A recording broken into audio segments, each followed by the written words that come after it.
गणपति बप्पा मोरया। विनायक चतुर्थी की व्रत कथा। एक बार की बात है, माता पार्वती और भगवान शिव नदी के पास बैठे हुए थे। तभी अचानक माता पार्वती ने चौपड़ खेलने की इच्छा जाहिर की। लेकिन समस्या की बात यह थी कि वहां उन दोनों के अलावा तीसरा कोई नहीं था जो खेल में निर्णायक की भूमिका निभा सके।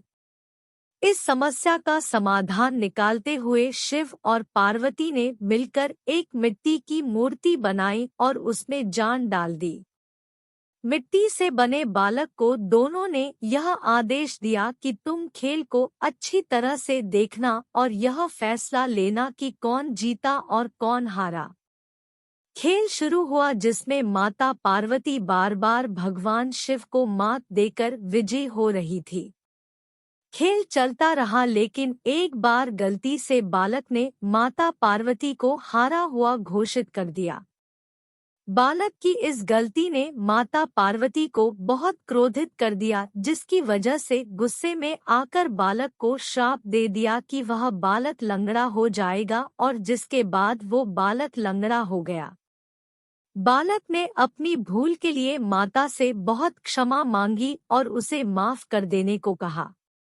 बालक को बार बार निवेदन करते देख माता ने कहा कि अब श्राप वापस तो नहीं हो सकता, लेकिन वह एक उपाय बता सकती है जिससे वह श्राप से मुक्ति पा सकेगा।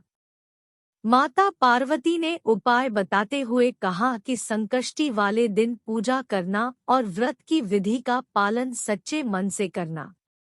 बालक ने व्रत की विधि को जानकर पूरी श्रद्धा पूर्वक और संपूर्ण विधि अनुसार व्रत किया।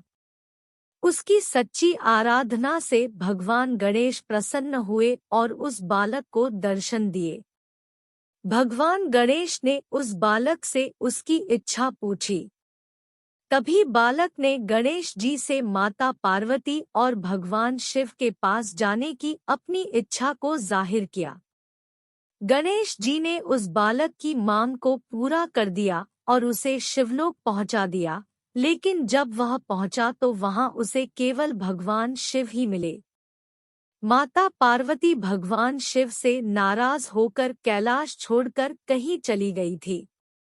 जब शिवजी ने उस बच्चे को पूछा कि तुम यहाँ कैसे आए, तो उसने बताया कि गणेश की पूजा से उसे यह वरदान प्राप्त हुआ है। यह जानने के बाद भगवान शिव ने भी पार्वती को मनाने के लिए उस व्रत को किया, जिसके बाद माता पार्वती भगवान शिव से प्रसन्न होकर वापस कैलाश लौट आती है। तो ये थी विनायक चतुर्थी के व्रत की कथा। हमें आशा है कि आपको यह पसंद आई होगी। गणपति बप्पा मोरया।